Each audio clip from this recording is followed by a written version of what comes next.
We welcome you here on the campus of Holy Cross College here in Notre Dame, Indiana for Holy Cross College Men's Soccer Media Day right here on the Regional Radio Sports Network. Tanner Camp here, and we're going to be fortunate to get to do more Holy Cross Men's Soccer. I mean, you can check out every single home match right here on rrsn.com, so we appreciate you tuning in. I'm happy to be here with Kamoy Creary, of course, the super senior, if you want to call it, the super senior defender here for the Saints. And Kamoy, after looking at last year, you talk about how great of a season it was. Not just one of the best, you could argue it was the best in the history of men's soccer here at Holy Cross. 10 wins and just a lot of recognition for this team. Tell us a little bit as you reflect back on the 22 season.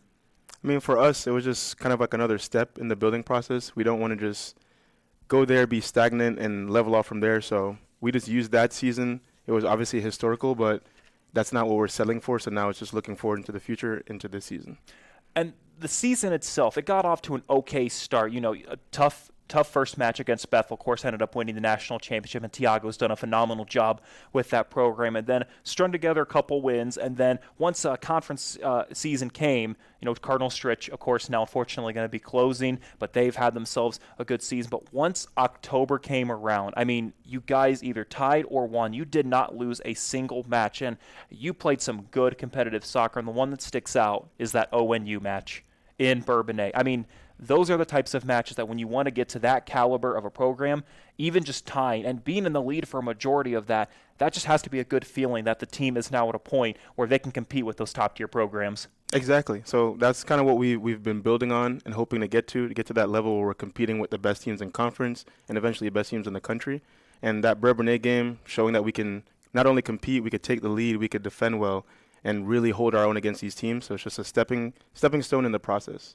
And then, of course, first time in men's soccer history that you guys got to host. I was fortunate to be there and get that 3-0 win against Juts. And then, of course, again, an eventual fall to Olivet Nazarene, 1-0 in double overtime. So once again, 10 wins, 5 losses, and 4 ties. And just a great season. Of course, a lot of your teammates also brought home some hard work. Of course, Martin Funtoon, first ever Saint to get that NAI All-American honorable mention. And, of course, Omar Gallo receiving CCAC Coach of the Year. And I think, tell us a little bit more about Coach Gallo, because he is someone that does a lot, running 2 different programs, runs the women's team as well. I mean, I tell you what, he just seems like he does absolutely everything. So tell us a little bit about the impact that Coach Gallo has had on you.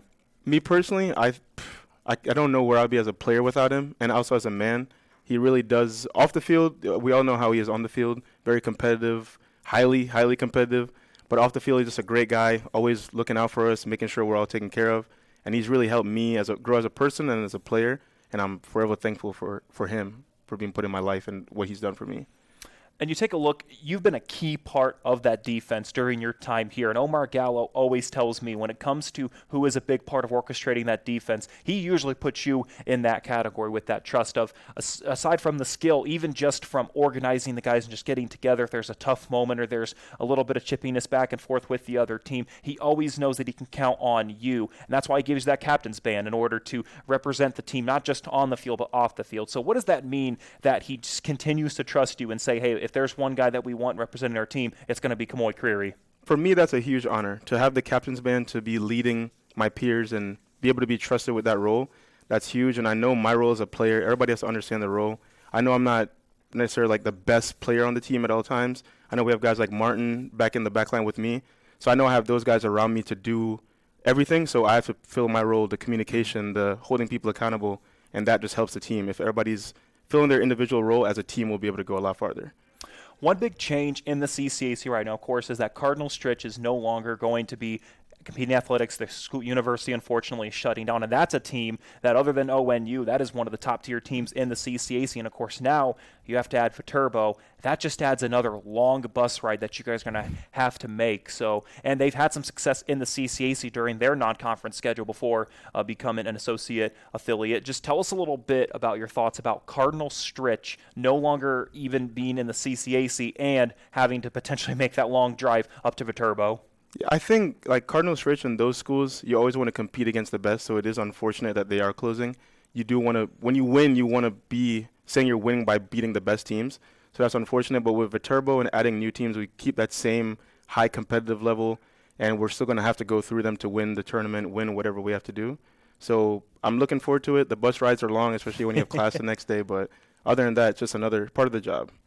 Also, what makes this entire situation for Holy Cross great is Dr. Marco Clark, new president. We had a chance to come in, and Tom Robbins interviewed him along with Paul Condry, and I tell you what, his vision for athletics is something that, as an athlete, I know you're getting ready to finish off your time here at Holy Cross, but as someone, as you know, more guys are going to be coming in. Omar is going to continue to keep that high level of success for the Saints. What does that mean to you from the player and from the student perspective that there is a president who is now going to take the time to really try to elevate this athletics program, especially with all the success, whether it's soccer, whether it's basketball? I mean, there's been a lot of great stories for Holy Cross athletics, and he wants to try to take that to another level.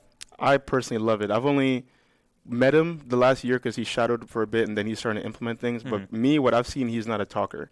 He says something, then he does it right away. There's already changes that are being put into place this year already, and he's been here probably 6 months. So I love that he's doing that. And as an alumni, a future alumni in a few months from now, I would love to come back and support my guys on senior day and see the changes that he's making and how what he's doing to the school is going to help soccer, basketball, all the sports, as well as the school as a whole. So I love what he's doing, and he's a great guy as well. As we said, final go-around, final chance. You guys have had some good success, and you've already mentioned your goal. That's great. That's in the past, but you've got one more, and you need to make the absolute most out of it. And you take a look at, you obviously played Bethel the other night, tied over at Invaders Park, and, of course, you're going to take on Notre Dame in an exhibition. And then, of course, comes other opponents like Aquinas, Indiana East, Goshen, and Huntington before you get ready for that challenging CCAC schedule. So for Kamoy Creary, when you look from an individual and from a team perspective, finish this sentence. Kamoy Creary and the Holy Cross Saints will have great seasons if this happens. Fill in the blank. Kamoy Creary and the Holy Cross Saints will have a great season if we focus on the small things. And that's all the little things that coach has been preaching. And eventually, at the end of the season, we'll see where we end up. And Kamoy, final question before you wrap things up. Of course, the great part about this team is it is an international team. Some players who are right here from South Bend and some who come from all across the world. While you got this opportunity, got the headset on, is there anyone in particular you'd like to shout out? Honestly, my two guys, my captains, Gabe from Liberia, Martin from Germany, I feel like what we've been trusting in those leadership roles to really – it is hard to lead guys that are your peers. That is kind of like a confidence thing you have to make sure. But I think the three of us have done a really good job of – taking good steps in the right direction, and hopefully the team will continue that after we leave. Kamoy, appreciate you coming out here. Looking forward to more Holy Cross Saints soccer this season. Thank you, Tanner. Appreciate you. Once again, Kamoy Creary, one of the captains for the Holy Cross men's soccer team. Again, you can check out every single home match from here at Saints Field on our website at rrsn.com. We'll be back here for more Holy Cross men's soccer media day right after this.